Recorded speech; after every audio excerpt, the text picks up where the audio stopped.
Bueno, buenos días. Mi nombre es Angélica Rubiano, participante del equipo 1. Me correspondió el capítulo 6 de la norma sobre planificación del sistema de gestión de seguridad y salud en el trabajo. Cuando hablamos del tema de planificación, en este punto es primordial que antes de trabajar en mi sistema de gestión y de abordar el tema de riesgos y oportunidades de mi compañía, se tengan muy claras las actividades, se tengan muy claros los responsables, el tiempo de ejecución y pues un presupuesto, digo yo, tentativo para poder llegar a feliz término con esos resultados que espero de mi sistema de gestión. Para poder hacer dicha planeación, las compañías debemos considerar varios factores, dentro de los que se encuentran el capítulo 4.1, que es el contexto de mi organización, las partes interesadas y pues obviamente evaluar el alcance de mi sistema de gestión para lograr realmente hablar de una mejora continua. Esta planificación está basada en los resultados de pues, años anteriores o las proyecciones que tengamos. Ahora, para analizar todas las oportunidades, los riesgos que existen dentro de cada uno de mis procesos, dentro de mi compañía como tal, la organización o las empresas debemos trabajar de la mano con nuestros trabajadores. La imagen muestra pues trabajadores de varias áreas porque debemos incluirlos a todos por ser una parte primordial de mi sistema de gestión. Los trabajadores deben participar de forma activa y eficaz en esta planeación, puesto que ellos son los que conocen sus historias, los que conocen sus históricos y conocen su día a día en las empresas y con cada uno de sus riesgos. Para poder realizar este análisis debemos incluirlos en un análisis de los peligros del sistema de gestión de seguridad y salud, de los riesgos que existen en su entorno, de las oportunidades que ellos vean en el sistema de gestión de seguridad y salud en el trabajo. De pronto muchos ya conocen requisitos legales y aplicables porque pues los temas de formación los hemos llevado a que ellos también conozcan, no de fondo, pero sí de alguna forma tengan un conocimiento general sobre los requisitos que aplican en el país y también todo lo relacionado con lo que ellos puedan lograr de riesgos y oportunidades frente a los cambios que puedan tener estos resultados previstos de mi sistema de gestión. Todas las compañías debemos determinar y evaluar esos riesgos, no solo de mi sistema de gestión, sino también de los resultados previstos de mi sistema de gestión. Es una norma que pues no es nueva, es un sistema que no es nuevo y por ende muchas compañías, de pronto si no están certificadas, ya tienen un histórico de temas propios al sistema de gestión de seguridad y salud en el trabajo y pues esos temas propios a esos resultados me llevan también a analizar posibles cambios que yo deba hacer como compañía en mi sistema de gestión. ¿Y cuáles son esos cambios? Pues el mundo está cambiando, todo está cambiando, somos seres humanos que todos los días pues tenemos cambios y aprendemos cosas nuevas. Entonces pues mi sistema de gestión también tiene que cambiar y en eso se basa el tema de mejora continua en los sistemas de gestión. Entonces pues tenemos que analizar los cambios en la organización, cambios en los procesos, cambios en el sistema de gestión de seguridad y salud en el trabajo como tal, y pues obviamente analizar esos cambios que existen. Muchas compañías lo manejan como planes de contingencia, planes de emergencia, plan B frente a lo que de pronto ya he trabajado, lo ensayé, lo viví, lo repasé, pero resulta que a la hora de la práctica no funcionó, entonces tengo que estar preparada para ese no funcionó, saber qué tipo de actividades podría yo utilizar en ese momento. Todos los sistemas de gestión, más hoy en día, cuando pues todo es tan digital, tenemos que controlarlos. Entonces, pues las organizaciones debemos mantener esa información documentada. Información documentada que debo controlarla, realmente debo integrar aquí un sistema realmente que me ayude a analizarla. Muchas compañías ya tienen sus sistemas de gestión documental, de seguridad informática, que me ayudan muchísimo como un valor agregado a mi sistema de gestión de seguridad y salud en el trabajo, más porque algunos países tenemos tiempos límites, por decirlo así. Colombia tiene un tema de que por 20 años debo guardar algún tipo de información de mis trabajadores. ya la norma me lo pide y pues obviamente tengo que saber cómo la estoy guardando, disponiendo, organizando, pero generalmente todas las compañías debemos tener ese análisis sobre los riesgos y oportunidades, los procesos y las acciones obviamente necesarias para poder determinar y abordar y hacer toda la mejora de los riesgos y oportunidades en cada uno de los procesos de mi compañía de acuerdo al alcance que haya establecido en mi sistema. Continúan mis compañeros con el capítulo siguiente de la norma.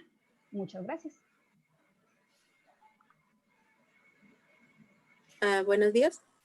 También aquí integramos el punto 6.1.2, identificación de peligros y evaluaciones de riesgos y oportunidades.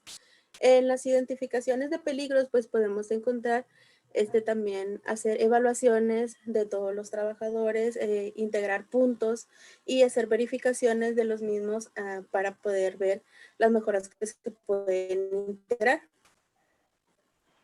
En la parte de oportunidades, básicamente consiste en hacer detección, en hacer detecciones preventivas también, ver oportunidades de mejora continuamente. Obviamente participa todo sobre todo la persona dueña del proceso. Esta es como una especie de lluvia de ideas y es amplio y, como les digo, el objetivo es básicamente ver cualquier tipo de oportunidad de mejora que tenga que ver con el riesgo del proceso o de la persona. También en este punto se pueden integrar o podemos verificar que que todo el personal puede participar, ya sea administrativo, ya sean visitantes. ¿Por qué? Porque los riesgos pues siempre van a estar ahí y las oportunidades de mejora, así como las oportunidades de encontrar nuevas situaciones, también se pueden integrar.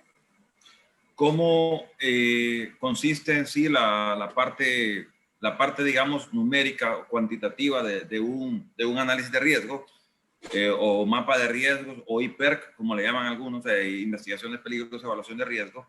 Como dice la norma nos da el qué. En este caso, nosotros, la empresa puede hacer el cómo, sin embargo, hay ciertos criterios mandatorios que se deben seguir.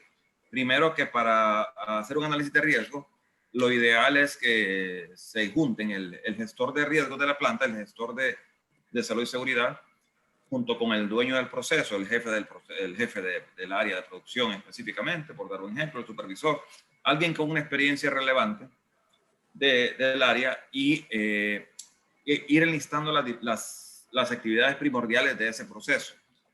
Una vez que se enlistan esas actividades, de cada una de esas actividades se escoge de todos los tipos de accidentes posibles que pueden haber: caídas, atrapamiento, riesgos de atrapamiento, incendios, riesgos eléctricos, contacto con sustancias tóxicas. De cada una de esas actividades se va escogiendo ese tipo de accidente más relevante potencial en base a la experiencia de ese jefe de área. Luego se define en base a ese tipo de accidente qué tipo de lesión es la más probable que se pueda dar con ese tipo de accidente: quemaduras, heridas, magulladuras, laceraciones, torceduras, fracturas, pérdida auditiva, intoxicación, etc. Una vez con eso, se define qué parte del cuerpo es la afectada. En este caso puede ser la cabeza, la cara, los ojos, cuerpo completo, la piel, los oídos. Y luego viene la parte cuantitativa de la elaboración del mapa, del análisis de riesgo, que es la parte de frecuencia y severidad. En la frecuencia normalmente se consideran las actividades, los pesos más grandes, en este caso los pesos ponderados, cuando es una actividad diaria semanal, o sea, una actividad que sucede en el día a día. Luego, normalmente se evalúan de 1 a 4 en cuanto a frecuencia. En este caso frecuencia, la frecuencia diaria sería un nivel 4, luego algo quincenal o mensual, una actividad quincenal o mensual se le da un valor de 3, por ejemplo, luego una actividad semestral, por ejemplo, se le da un valor 2, y una actividad anual se le da un valor de 1 en el peso ponderado. Luego sigue la severidad de la lesión. Similar a la de la frecuencia, se le da el peso de 4 en este caso a una fatalidad, por ejemplo, o incapacidad permanente. Luego se le da un valor de 3 a las lesiones severas, un valor de 2 a las lesiones moderadas y un valor de 1 a las lesiones leves o insignificantes. Una vez de eso, se calcula la fórmula de frecuencia por severidad y le da un valor inicial. Ese valor inicial se le llama factor de riesgo. En ese momento se aplican los controles operacionales, que los más lógicos son los que vemos ahí en la imagen: prácticas ergonómicas, colocarle zapatos de seguridad, que colocar un candado de bloqueo y etiquetado, que colocar una instrucción de trabajo, retroalimentar al personal, colocar un botón de emergencia, delimitar. Ahí aparece el criterio sobre todo el criterio de ambos, el jefe del área que tiene la experiencia y el gestor que también lo va como guiando, cómo puede ir. Pero sí aparece, las ideas normalmente un 80% tienen que ser dadas por el dueño del área, ¿verdad? Entonces aparecen este tipo de ideas que son controles operacionales. Una vez que se aplica el control operacional, en este caso, al aplicar ese control operacional, el factor de riesgo baja y queda como riesgo residual, y ahí es donde aparece esta tablita que es la que estamos mostrando ahorita, donde tiene que quedar inicialmente de un riesgo anaranjado o intolerable a bajar a un mediano riesgo, que es lo ideal, pasar de un intolerable a un mediano o de un mediano a un bajo riesgo, tal y como muestra la tabla. Esta tabla es el resumen global de un análisis de riesgo, digamos que bien efectuado.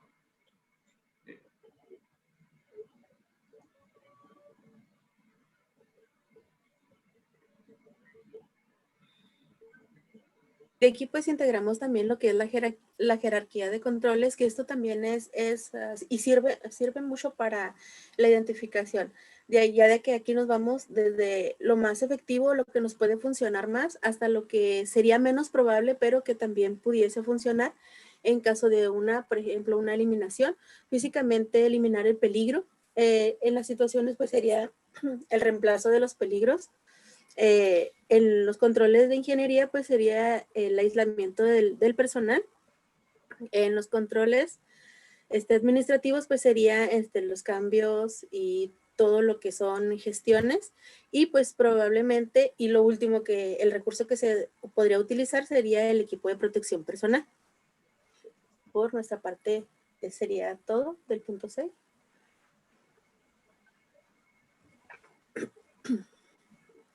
Bueno, la norma también nos habla de la determinación de los requisitos legales y de otro tipo de requisitos. Para esto, la organización debe establecer, implementar y mantener procesos para determinar y acceder a los requisitos legales y otros requisitos que la organización quiera llevar. Este tipo de requisitos deben aplicar a sus peligros, riesgos y sistema de gestión de salud y seguridad en el trabajo según lo maneje la organización.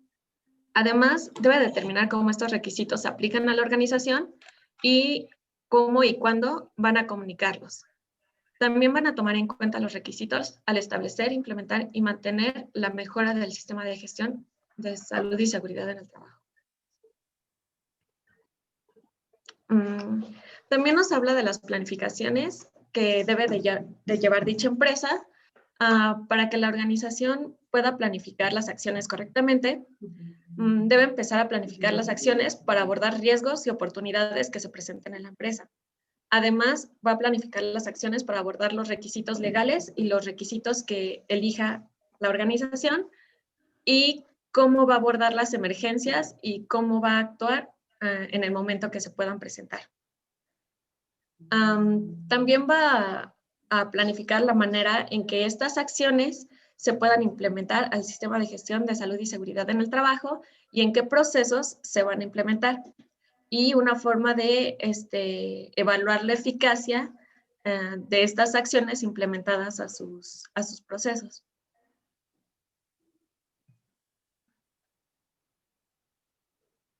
También la norma nos está hablando sobre los objetivos de seguridad y salud en el trabajo que se deben establecer.